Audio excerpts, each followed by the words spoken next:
رور ګوره هغه روري چې مصیبت کې ولاړ وي هسې تش په نوم ورورولي او ملګرتیا دا خو دې ته هسې سینګار او ډول وي هسې خبرې ښایسته کولې ملګری رور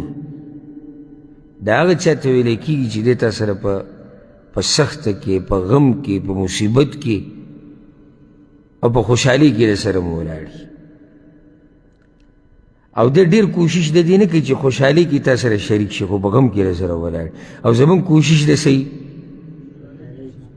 یاره وي واده یو ځای نه هم بولې موږ دغې ته پراته یو که چېرته دیګ میګ دې پخ کړی نو زه دې رور هم یم زه دې دوست هم یم ما بوزه خو بیا راته چې ته ټلیفون ونه کړي چې قرض په کار دی یا بیمار یم او یا چا سره مې مسله ده راځي چې ځو یا دغه راته ونه کړي موږ ځان له مصروف یو خو که داسې غوړ زیړ پکې نو لږ وختي راته ووایه داسې خو زه دې ټولو دنیا رور یم او ملګری یم کوم ځای کې غوړ زیړ وي ما ته ټلیفون کوئ ملګرتیا هغه ملګرتیا ده چې ته د ملګري سره د زړه د کومې نه ولاړې او رور هم دغې ته وایي